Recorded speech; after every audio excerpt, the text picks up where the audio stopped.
आणि ज्यांनी सातत्याने या विकासाची मागणी आणि विकासाचा पाठपुरावा केला असेल तर त्या व्यक्तीचं नाव आहे नरेंद्र मेहता। मुंबईला जेव्हा मेट्रोचं काम चालू झालं त्यावेळेस तत्कालीन मुख्यमंत्री अशोक चव्हाण, पृथ्वीराज चव्हाण यांच्याकडे मी पाठपुरावा केला की मुंबईला जर मेट्रोचं काम चालू होऊ शकतं तर ठाण्याला का नाही, आणि तशा माझ्या स्वप्नातली मेट्रो अशा पद्धतीने मी ह्या मेट्रोचं गेल्या 10 वर्षापासून पाठपुरावा करतोय। मीरा भाईंदरमध्ये मेट्रो आली, मीरा भाईंदरमध्ये वेगवेगळे प्रोजेक्ट्स आले। एक प्रकारे सर्वांगीण विकास हा मीरा भाईंदरचा अतिशय वेगाने होताना आपण बघतोय।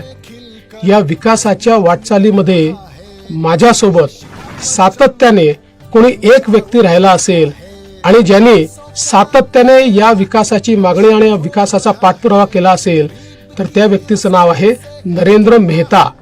नमस्कार साथियों, हम सबके लिए बड़ी खुशी का दिन है कि जो सपना मीरा भाईंदर के हर व्यक्ति ने देखा था कि इस शहर में मेट्रो दौड़े ताकि ट्रेन की गर्दी से राहत मिले।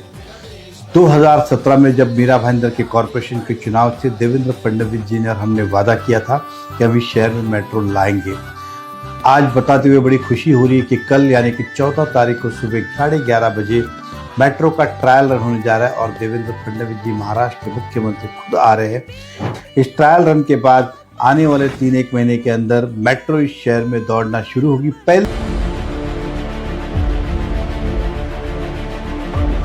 लोकसंख्या झपाट्याने वाढत गेल्यानंतर वाहतुकीचे साधनं असणं गरजेचं आहे। अशा परिस्थितीमध्ये या घोडबंदर रोडला ट्रॅफिकची समस्या फार मोठ्या प्रमाणात व्हायला लागली आहे। मुंबईला जेव्हा मेट्रोचं काम चालू झालं त्यावेळेस तत्कालीन मुख्यमंत्री अशोक चव्हाण, पृथ्वीराज चव्हाण यांच्याकडे मी पाठपुरावा केला की मुंबईला जर मेट्रोचं काम चालू होऊ शकतं तर ठाण्याला का नाही, आणि तशा पद्धतीने आंदोलनं केली।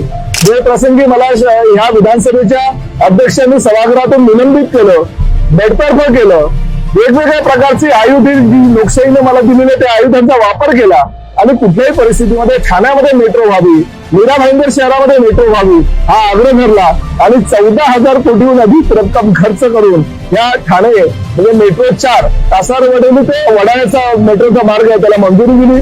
त्यानंतर तो कासारवडेलीचा मार्ग गायमुख पासून भाईंदर पर्यंत वाढवला आणि भाईंदर ते दहिसर या मेट्रोला सुद्धा मंजुरी दिली।